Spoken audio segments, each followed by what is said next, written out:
नमस्कार विद्यार्थी मित्रों, मैं doctor Shailesh Wankar, associate professor Hindi, doctor Baba Saheb Ambedkar open university Ahmedabad के चैतन्य स्टूडियो से बोल रहा हूँ। आज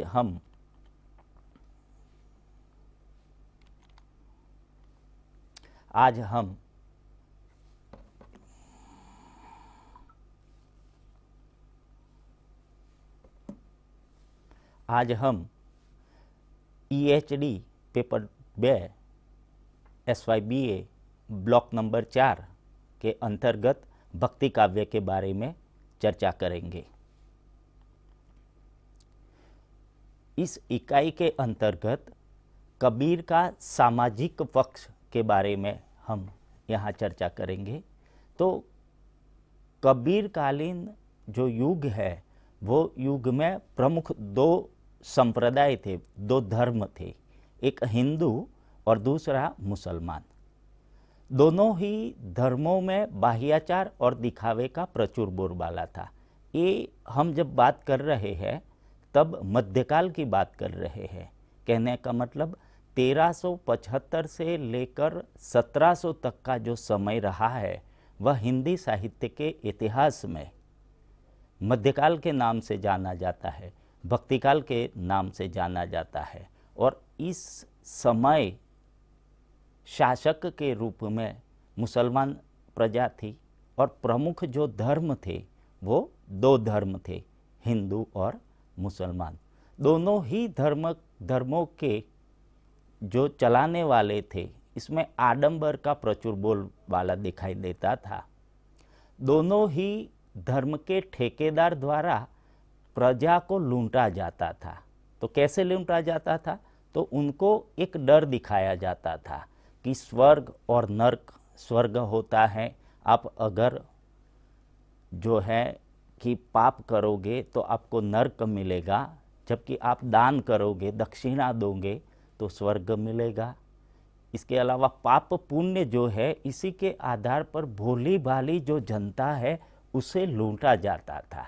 भोली भाली जनता थी, शिक्षा का पूरा महत्व वो नहीं समझती थी।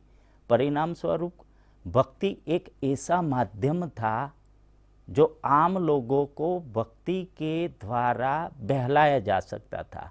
और जो धर्म के ठेकेदार थे वो आम लोगों को स्वर्ग और नर्क का डर दिखाकर उनको लूटते थे। तो ये जो समय है पूरा का पूरा संक्रांति का समय था, अंधकार युग एक ओर से हम उसे कह सकते हैं। कबीर काव्य का सामाजिक पक्ष के अंतर्गत कबीर कालीन जो युग है वो अंधकार का युग था। शिक्षा का इतना महत्व नहीं था। समाज में जिसकी लाठी उसकी भैंस, और सब जो लोग थे वो अपनी अपनी डफली और अपने अपने राग आलापने वाले थे।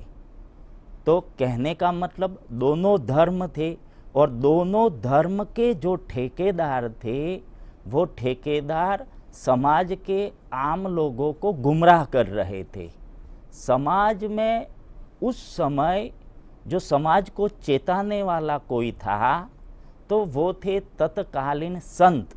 तो जो मध्यकाल में जितने भी संत हुए हैं वो संतों में सबसे प्रमुख संत के रूप में अगर किसी का नाम लिया जा सकता है तो वो है कबीर। तो कबीर तत्कालीन समाज का ये माहौल देखकर रात भर जागते थे। कहा गया है ना कि सुखिया सब संसार है, खावे और सोवे, दुखिया दास कबीर है, जाग और रोवे। कहने का मतलब ये है कि समाज की जो समस्याएं थी, आम लोगों की जो समस्याएं थी, और धर्म के ठेकेदार समाज के लोगों को जो लूटते थे, वो दृश्य देखकर कबीर रात रात भर जागते रहते थे। और जो चिंतनशील साहित्यकार होता है, जो जागरूक साहित्यकार होता है, उसे तत्कालीन समाज की, अपने समाज की जो समस्याएं है, ये समस्याएं हर हमेशा मथती रहती है। परिणाम स्वरूप उस समस्याओं से लोग कैसे दूर किया जाए उस समस्याएं, और लोगों को सही मार्ग कैसे दिखाया जाए, उस पर सतत वो चिंतन करता रहता है, मनन करता रहता है। तो कबीर एक ऐसे ज्ञानी संत थे जो तत्कालीन समाज की समस्याओं का बारीकी से निरीक्षण करते थे और उससे निपटने का समाधान भी लोगों को सुझाते रहते थे। समाज में खास करके धार्मिक बाह्याडंबर का बोलबाला था। तत्कालीन समाज में जो बाह्याडंबर थे उसका खुलकर विरोध करने वाला कोई नहीं था। ऐसे में कबीर ने जहाँ पर भी ये बाह्याडंबर देखे उसका खुलकर विरोध किया है, चाहे वो हिंदू धर्म में हो चाहे वो मुस्लिम धर्म में हो। तो हिंदू समाज में व्याप्त कर्मकांड है, मूर्ति पूजा है, तीर्थ स्थान है, व्रत, उपवास, दान, पुण्य आदि का उन्होंने खुलकर विरोध किया है। वो कहते हैं कि पाषाण पूजे हरि मिले तो मैं पूजूं पहाड़। कहने का मतलब कि पत्थर की मूर्ति पूजने से अगर भगवान मिल जाता है तो मैं सबसे बड़े पत्थर पर्वत की पूजा करूं, यानी कि मुझे सबसे बड़ा भगवान मिले। कहने का मतलब कबीर का ये था कि पत्थर की मूर्ति पूजने के बजाय मेहनत करनी चाहिए। तो ये तत्कालीन एक जो समाज था वो समाज में कबीर और कबीर जैसे कई संतों ने लोगों को सही मार्ग दिखाने का प्रयास अपनी वाणी के माध्यम से किया है। धार्मिक बाह्याडरों का खंडन, तो विशेषतः कबीर साहब ने मूर्ति का विरोध तो किया ही है। हमने देखा कि पाषाण पूजे हरि मिले तो मैं पूजूं पहाड़, ताते घर की चक्की बलि जो पीस खाए संसार। कहने का मतलब कि पत्थर की मूर्ति पूजने के बजाय घर में जो चक्की रखी है उसकी पूजा करनी चाहिए, क्योंकि वह आटा पीसकर हमें खिलाती है। परिणाम स्वरूप सही किसकी पूजा करनी चाहिए, इसका यहाँ पर कबीर ने तार्किक तरीके से अपने अंदाज में लोगों को सही मार्ग दिखाने का एक विनम्र प्रयास किया है। इसके अलावा भी एक जगह वो कहते हैं कि जल में कुंभ, कुंभ में जल, बाहर भीतर पानी, फूटा कुंभ जल जल ही समाना, यह तथ कथोगी ज्ञानो। कहने का मतलब आत्मा और परमात्मा एक ही है, घट घट में है भगवान। फिर उसे ढूंढने के लिए कहीं मंदिर, मस्जिद, गिरजाघर जाने की कोई ज़रूरत नहीं है। अपने आप को अगर खोजा जाए, अपने आप में रहे आत्म तत्व को अगर खंगाला जाए तो परमात्मा के दर्शन हो जाते हैं। कबीर ये कहते हैं, तो ये कहते हुए कहते हैं कि मोको कहाँ ढूंढे मेरे बंदे, मैं तो तेरे पास में। ना मैं देवल, ना मैं मंदिर, ना मैं मस्जिद, ना तो कौने क्रिया कर्म में, ना ही योग बैराग में। खोजी होय तो तुरते मिली है, पल भर की तलाश में। कहे कबीर सुनो भाई साधो, सब सांसों की सांस में। कहने का मतलब ये है कि प्रत्येक सांस में भगवान का नाम लिखा हुआ होता है, और उसे ढूंढने के लिए कहीं मंदिर में भी जाने की ज़रूरत नहीं, मस्जिद में जाने की भी ज़रूरत नहीं, गिरजाघर में जाने की भी ज़रूरत नहीं है, हिमालय में तप साधना करने की भी कोई आवश्यकता नहीं है। तो भगवान जो है वो प्रत्येक घट घट वासी है। तो यहाँ कबीर साहब ने धार्मिक बाह्याडंबर जो है, मूर्ति पूजा है, ये सब सारे आडंबरों का यहाँ पर खंडन किया है और लोगों को ये बताया है कि सही मार्ग क्या है और परम गति को प्राप्त करने के लिए क्या करना चाहिए, साथ ही साथ अपने आत्मा को खोजना चाहिए, यही समझाया है। और बाह्याडंबरों का एक ओर से पूरा का पूरा खंडन कर दिया गया है। तत्कालीन समाज में जाति प्रथा का बोलबाला था, तो कबीर ने जाति प्रथा का खुलकर विरोध किया है। तत्कालीन हिंदू समाज में प्रमुख 4 जातियां थी, ब्राह्मण, क्षत्रिय, वैश्य, शूद्र। तो सभी जातियों के लोग अपने आप को एक दूसरे से ऊंचा दिखाने की होड़ में लगे थे। प्रत्येक वर्ग के लोग एक दूसरे को, अपने आप को सबसे पहले दूसरे से ऊंचा मानते थे। कबीर साहेब को ये समझ में नहीं आता था कि सबको परम पिता परमात्मा ने ही जन्म दिया है, तो फिर कोई जन्म से छोटा या बड़ा कैसे हो सकता है।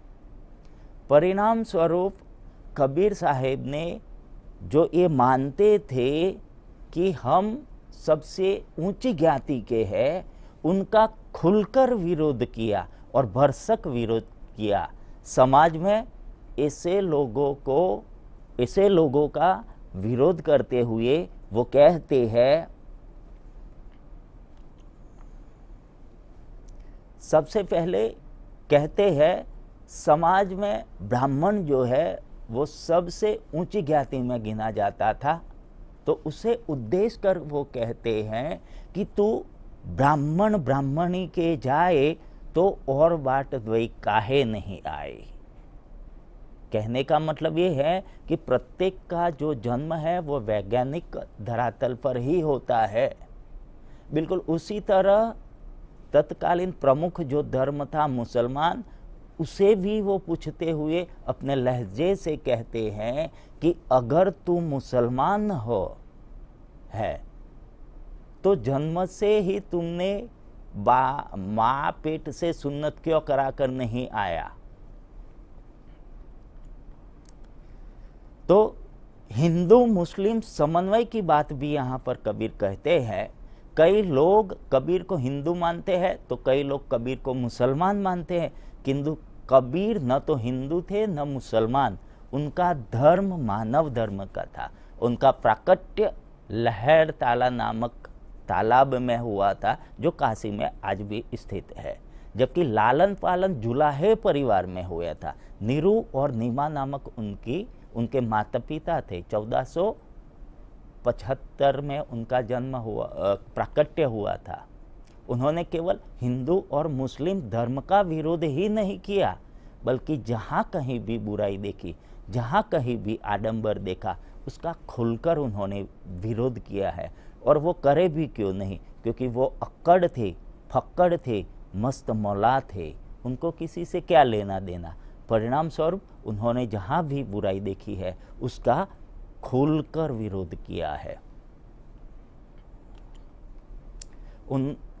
उनका नारी संबंधी जो दृष्टिकोण है वो नेगेटिव रहा है, तो इसके पीछे भी कई कारण है, उसकी भी यहाँ हम चर्चा करेंगे कि कबीर का जो दृष्टिकोण है वो नारी संबंधी विरोधी क्यों है।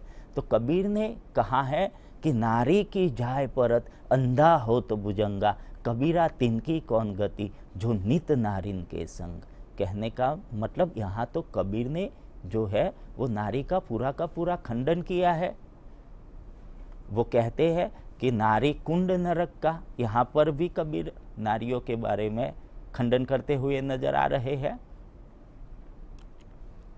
नारी संबंधी तो यहाँ एक प्रश्न ये भी उद्भवित होता है कि आधुनिक युग में सब कवियों ने नारी का सम्मान करते हुए कविताएं लिखी है। नारी तुम केवल श्रद्धा हो, विश्वास रजत नग पग थल में, पीयूष स्रोत सी बहा करो जीवन के समतल में। जयशंकर प्रसाद ये लिखते हैं नारी का सम्मान करते हुए। तो नारी तुम केवल श्रद्धा हो, श्रद्धा का पूरा नारी को सम्मान देते हुए लिखते हैं। जबकि कबीर नारियों का विरोध करते हैं। ऐसा क्यों? तो इसके पीछे तत्कालीन समाज जिम्मेदार हैं, क्योंकि शासक के रूप में मुसलमान लोग थे, मुसलमान प्रजा थी। तो मुसलमान बड़े ही आतंकी थे। वो जहाँ पर नारी को देखते तो उसे उठा ले जाते, अपने घर ले जाते और इसके साथ अत्याचार समय समय पर करते रहते थे। परिणाम स्वरूप इसका कोई अगर विरोध करता तो इसे फांसी दी जाती, अर्थात उस पर भी कई तरह के अत्याचार करते, इसलिए कोई इसका विरोध नहीं करता था।